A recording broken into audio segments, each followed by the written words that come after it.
friend, how are you? Welcome back to my YouTube channel Chemistry with Richa. Student, we are discussing today unit classification of the element and the periodicity in the properties, and it is the part 9. Today we are discussing part 9 of this unit and it is a unit of class 11. Student, इससे पहले के जितने भी topics हैं उनको आप class 11 की आप वीडियो के साइड में आई आइकन होगा, वहां पे आप जाके रिफ्रेश करिए। क्लास 11 की जितने भी टॉपिक्स है क्लास 11 की प्लेलिस्ट में जाके आप देख सकते हैं, और जितने भी प्रीवियस वीडियो हैं इसी वीडियोस की आप डिस्क्रिप्शन बॉक्स में जाके देख सकते हैं। चलिए स्टार्ट करते हैं। और एक चीज इम्पोर्टेंट, सारे टॉपिक्स जो है अकॉर्डिंग टू सीबीएसई पैटर्न है, फुल कंटेंट आपका एनसीईआरटी के अकॉर्डिंग है, तो आप बिल्कुल टेंशन फ्री होकर सारे टॉपिक्स को इजीली स्टडी कर सकते हैं। सारे वीडियोस बहुत ही डिस्क्रिप्टिव तरीके से मैंने बनाए हुए हैं। चलिए स्टार्ट करते हैं। And today is the topic our ionisation enthalpy and ionisation energy. Actually enthalpy को भी हम एक एनर्जी का फॉर्म मानते हैं। आयोनेशन एंथैल्पी को हम डेल्टा IH या फिर IE से डिनोट करते हैं। What is the ionisation enthalpy? अब स्टूडेंट अगर हम देखते हैं, atoms is charge with positive and negative charge. Atoms में किसी भी एटम्स में हम देखेंगे कि दोनों तरह के ये चार्ज होते हैं, पॉजिटिव चार्ज भी होता है और नेगेटिव भी चार्ज होता है। तो जो एटम का आपका इंटरनल न्यूक्लियस जो होता है वो पॉजिटिव चार्ज होता है, और आउटर ऑर्बिटल्स में जो आपके इलेक्ट्रॉन्स होते हैं वो कैसे होते हैं, नेगेटिवली चार्ज्ड होते हैं। अब एटम्स का जो पॉजिटिव चार्ज होता है वो आउटर ऑर्बिटल से दूसरे ऑर्बिटल्स में जितने इलेक्ट्रॉन्स हो उनको अपनी तरफ अट्रैक्ट करता है, और पॉजिटिव चार्ज नेगेटिव चार्ज को अपनी तरफ अट्रैक्ट करता है। आप जैसे आप बोथ अगर अपोजिट चार्ज होते हैं दोनों एक दूसरे को अट्रैक्ट करते हैं, दोनों चार्जों के अट्रैक्शन की वजह से एटम्स जो होता है वो एक स्टेबल कंडीशन में रहता है। लेकिन जब इसके आउटर लेयरिंग से आउटर ऑर्बिटल से एक इलेक्ट्रॉन एमिट होता है, तो उस एमिटेशंस के लिए एक एनर्जी की नीड होती है, that is the called ionisation enthalpy और आयोनेशन एनर्जी। अगर हम नॉर्मल वर्ड्स में कहें कि किसी भी एटम्स के आउटर ऑर्बिटल में लूजली पैक्ड इलेक्ट्रॉन्स को रिमूव होने के लिए जितनी एनर्जी की नीड होती है, that is called the ionisation enthalpy और आयोनेशन एनर्जी। चलिए अब इसको अगर हम डेफिनेशंस फॉर्म में लिखते हैं तो मैं आपको डेफिनेशंस फॉर्म में इसको लिख के दिखाती हूँ। आई होप सो आपको टॉपिक समझ में आ गया होगा। एंड स्टूडेंट प्लीज चैनल को सब्सक्राइब करें और बेल आइकन दबाएं, जिससे आपको प्रॉपर नोटिफिकेशंस मिलते हैं, और दूसरे स्टूडेंट के साथ भी शेयर करें, because it's a class in secondary की आपकी जो केमिस्ट्री क्लासेस हैं, ताकि आपको प्रॉपरली आप इजीली हर टॉपिक्स को सीरीज वाइज मिल सके आपको, और आसानी से आप हर टॉपिक को समझ सके। अब हम देखते हैं इसको अगर हम डेफिनेशंस की फॉर्म में लिखेंगे तो किस तरह से लिखेंगे। The definition from the ionisation enthalpy. अगर आपको इस आयोनेशन एंथैल्पी को डेफिनेशन फॉर्म में लिखना हो तो आप इस तरह से लिख सकते हैं। What is the amount of energy required to the remove the loosely bound electron of an isolated gaseous atoms is called the ionisation enthalpy और आयोनेशन एनर्जी। गैसियस एटम्स के loosely packed isolated gaseous atom के loosely packed electron को remove करने के लिए जितनी energy की need होती है, that is called the ionisation energy of the atoms. जैसे मान लीजिए आप Mn लिया है, एक एटम है किसी भी गैस का, इसमें जो भी एनर्जी की नीड होगी रिमूव करने के लिए, तो यहाँ से आपका इलेक्ट्रॉन रिमूव हो जाएगा, तो यहाँ पे इसके ऊपर आयन का चार्ज आ जाएगा। अब हम देखते हैं what is the ionisation potential. Now we discuss about the ionisation potential. इससे पहले मैं आपको एक बात बताना चाहती हूँ, अगर आपको टॉपिक समझ में नहीं आए तो वीडियो को रिपीट करके देख सकते हैं, ताकि आपके जो जितने भी टॉपिक हैं, जितने भी टर्म्स हैं, वो पूरी तरह से क्लियर हो जाएं, और आप साथ ही साथ जो स्क्रीनशॉट्स हैं वो ले लेते रहिए, ताकि आपको नोट्स बनाने में इजी रहे। I hope so. चलिए आगे देखते हैं ionisation potential. Ionisation potential what is that? अगर हम पोटेंशियल की बात कर रहे हैं तो हम ये वोल्टेज के रेफरेंस में बात करेंगे। The voltage at which ionisation of the gas occurs, यानी ऐसा वोल्टेज जिसपे गैस का आयोनेशन कंप्लीट होता है, that is called the ionisation potential, या फिर हम कहते हैं it is the numerical value of the ionisation enthalpy. और इसको जो हम मोस्टली इलेक्ट्रॉन वोल्ट्स में मेजर करते हैं। अगर हम इलेक्ट्रॉन वोल्ट्स की बात करें इक्वल टू 1.061 10 की पावर 19 जूल, और अगर मुझे किलो जूल में मेजर करना है तो 1.061 10 की पावर 22 किलो जूल। ये तो था आपका एडिशन एंथैल्पी और एडिशन पोटेंशियल। अब इसके बाद अगर हम डिस्कस करें तो हम देखते हैं successive ionization enthalpy. What is the successive ionization enthalpy? Let's C.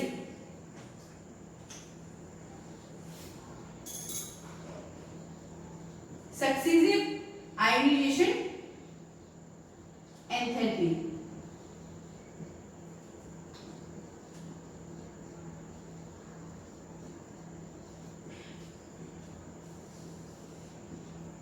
Student, अगर मैं सक्सीसिव आयोनाइजेशन एंथैल्पी के रिगार्डिंग बात कर रही हूँ, यानी आयोनाइजेशन एंथैल्पी अगर हम किसी भी एटम्स की देखें तो उसकी जो फर्स्ट वाली आयोनाइजेशन एंथैल्पी होगी किसी भी एटम की, उससे ज्यादा हमेशा उसकी सेकंड आयोनाइजेशन एंथैल्पी होगी और उससे ज्यादा हमेशा उसकी थर्ड आयोनाइजेशन एंथैल्पी होगी। ठीक है, अगर हम आयोनाइजेशन एंथैल्पी देखें तो 1 by 1 एक ही एटम की बढ़ती हुई चली जाती है। क्यों? इसकी रीजनिंग है, चलिए डिस्कस करते हैं।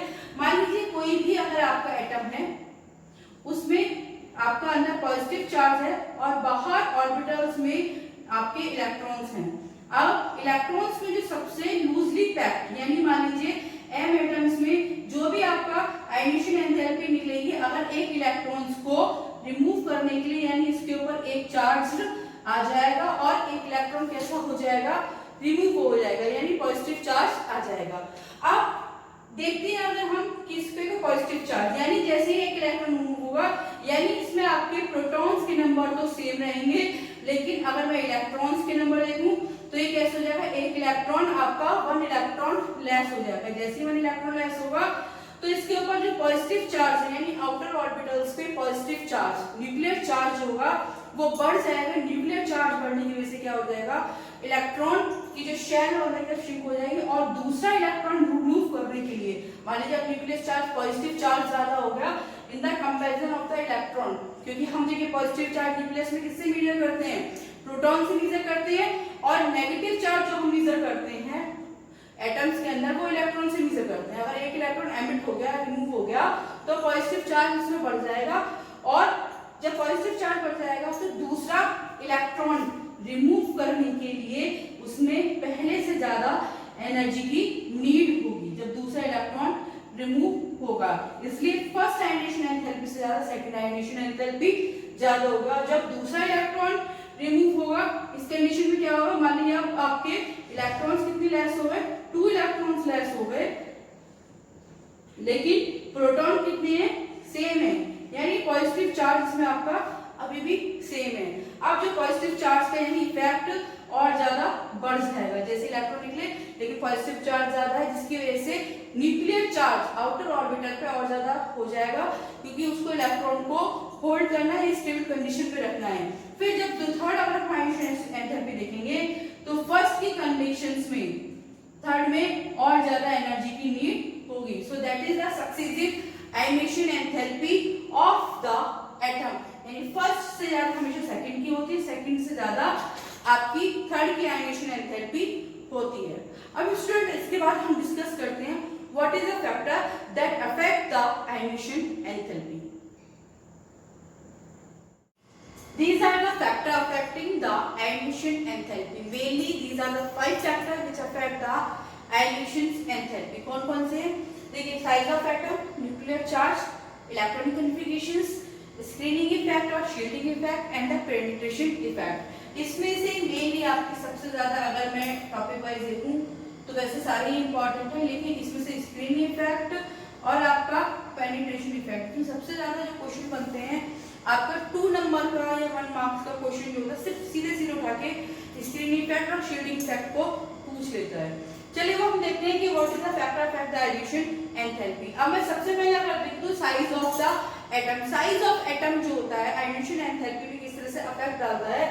मान लीजिए अगर आपका एटम्स का साइज स्मॉल है तो उसमें न्यूक्लियर चार्ज जो होगा कैसा होगा, वो ज्यादा होगा यानी मोर होगा, और जैसे अगर मान लीजिए एटम का साइज आपका जैसे धीरे धीरे बड़ा होता जा रहा है, यानी नंबर ऑफ ऑर्बिटल्स इंक्रीज होते जा रहे हैं विद एटॉमिक नंबर्स, तो यहाँ से धीरे धीरे वैलेंसी आपका न्यूक्लियर चार्ज कम होता जाएगा।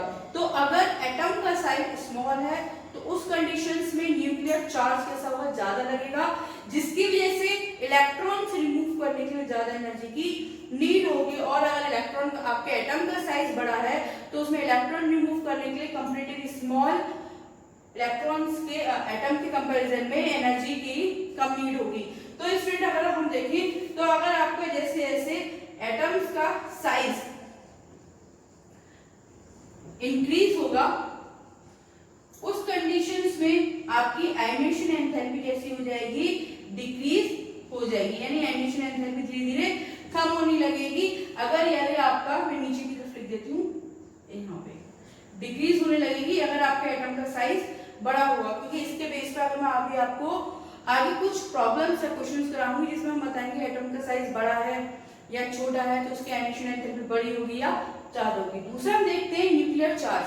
न्यूक्लियर पे चार्ज एक मेन इफेक्ट होता है जो आयनेशन एंथैल्पी को मेजर करता है। जैसे जैसे अगर आपका मान लीजिए न्यूक्लियर चार्ज किसी एटम्स पे ज्यादा है तो उतना ही ज्यादा आउटर इलेक्ट्रॉन्स को या वैलेंसी इलेक्ट्रॉन को अपनी तरफ अट्रैक्ट करेगा, जिसकी वजह से आयनेशन एंथैल्पी कैसी हो जाएगी, बढ़ जाएगी। अगर आपका एटम्स पे न्यूक्लियर चार्ज ज्यादा है तो उसके कंडीशन में भी आपकी आयनेशन एंथैल्पी भी कैसी होगी, वो इंक्रीज हो जाएगी। क्लियर?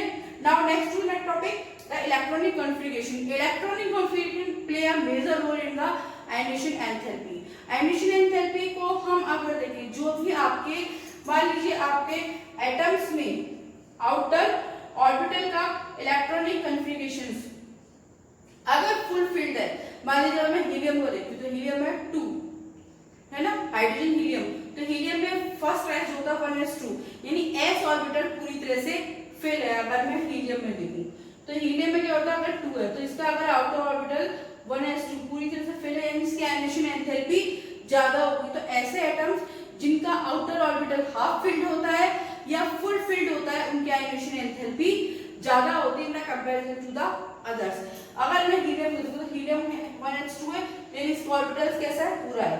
ऐसे अगर मैं मैग्नीशियम को देखूं तो मैग्नीशियम का 12 होता है, यानी पूरे लास्ट वाले ऑर्बिटल में कितने उसके 2s2, तो इसकी आयनेशन एंथैल्पी ज्यादा होगी। अब अगर मैं देखूं नाइट्रोजन का 7 होता है, तो 1s2 2s2 और 2p3, तो 3 में अगर मैं देखूंगी p में कैसे होते हैं, तीनों इलेक्ट्रॉन्स होते हैं, यानी तीनों ऑर्बिटल्स में ये आप पूरी तरह से डिस्ट्रीब्यूट हो जाते हैं। ठीक है, जिसकी वजह से क्या होता है, आपका जो ऑर्बिटल है p ऑर्बिटल वो हाफ फिल्ड हो जाता है।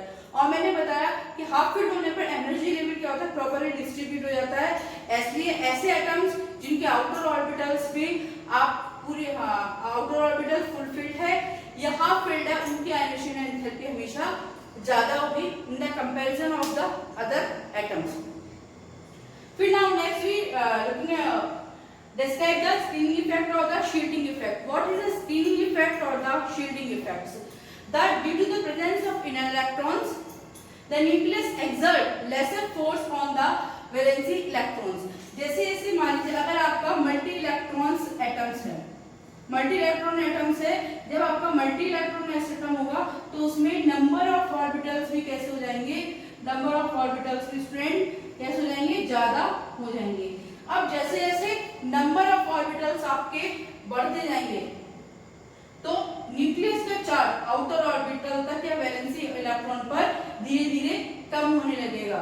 तो जो इनर वाले ऑर्बिटल्स के जो इलेक्ट्रॉन्स हैं वो न्यूक्लियर चार्ज को धीरे धीरे यहाँ तक कैसे कर देंगे, कम कर देंगे। And that is the called screening effect और द शील्डिंग इफेक्ट। अब इसका अगर मैं आयनेशन एंथैल्पी देखूं, अगर आपका स्क्रीनिंग इफेक्ट इंक्रीज होता है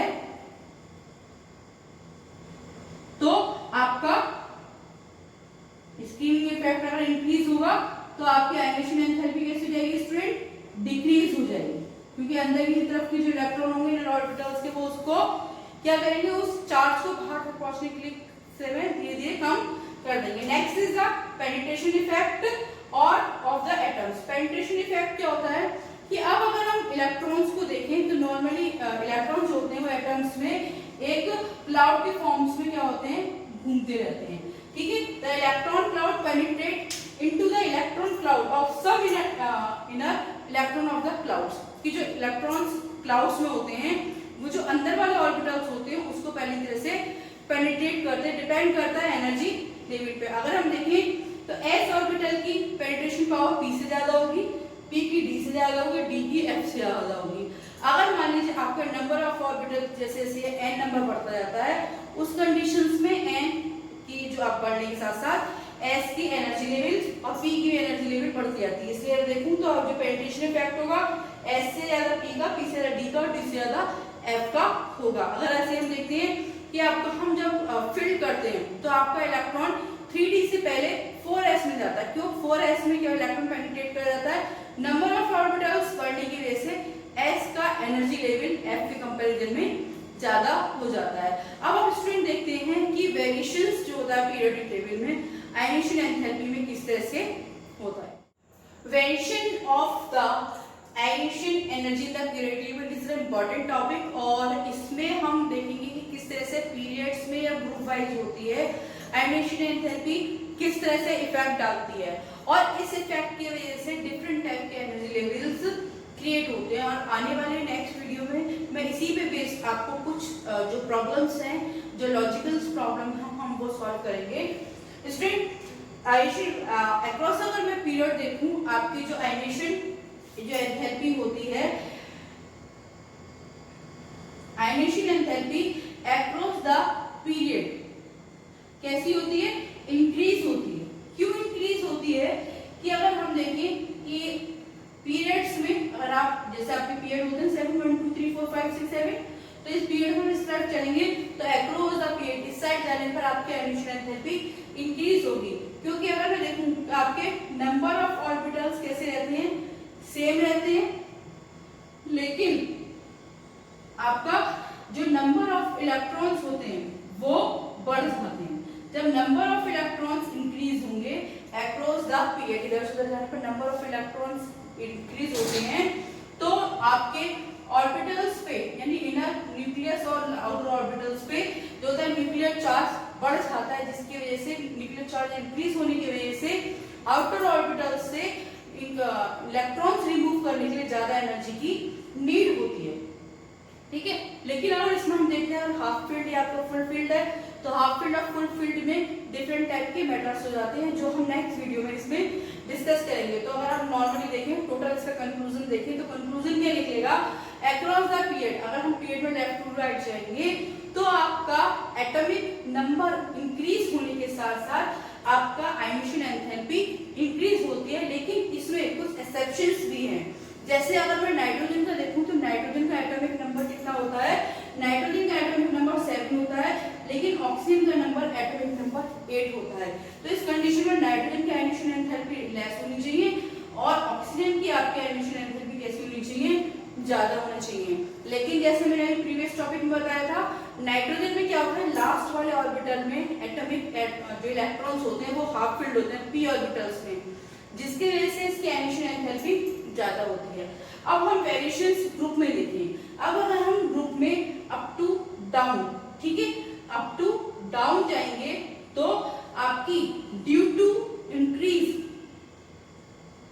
नंबर ऑफ ऑर्बिटल्स, क्योंकि जब ऊपर से नीचे की तरफ जाते हैं तो क्या होता है student, number of orbitals increase होते हैं और जैसे जैसे नंबर ऑफ ऑर्बिटल्स इंक्रीज होते जाएंगे आपके आयनेशन एंथैल्पी या न्यूक्लियर चार्ज जो होता है आउटर ऑर्बिटल धीरे धीरे कम होता रहता है। इस कंडीशन में क्या होगा कि आपके जैसे जैसे नंबर ऑफ ऑर्बिटल्स इंक्रीज होंगे आपकी आयनेशन एंथैल्पी कैसी हो जाएगी, वो धीरे धीरे डिक्रीज हो जाएगी। तो स्टूडेंट अगर मैं टोटल कंक्लूजन निकालूं तो पीरियड में आपका लेफ्ट टू राइट चलने पर आयनेशन एंथैल्पी इंक्रीज होती है because number of orbitals remain same but number of electrons increase, so that the ionisation enthalpy increase in the number of period, but we come into the groups, so up to the down groups ionisation enthalpy decrease due to the number of orbitals increase, जैसे जैसे number of orbitals ऊपर से नीचे आने पर आपके increase होते जाएंगे, यहाँ से आपका न्यूक्लियर चार्ज धीरे धीरे कम होता है। ऐसा कंडीशंस में आपके आयनेशन एंथैल्पी कम होती रहेगी। आई होप सो स्टूडेंट आपको सारे टॉपिक क्लियर हुए होंगे और नेक्स्ट वीडियो को देखने के लिए चैनल को शेयर करें, सब्सक्राइब जरूर करें और बेल नोटिफिकेशंस को जरूर दबाएं और अगर आपको कोई भी प्रॉब्लम है या कोई भी डाउट्स हैं, आप मुझे कमेंट बॉक्स में कमेंट करके बता सकते हैं। कोशिश करूंगी कि आपके डाउट्स मैं पूरी तरह से क्लियर कर सकूं। और वीडियो को देखते रहिए, stay watch and stay connected. Thank you so much.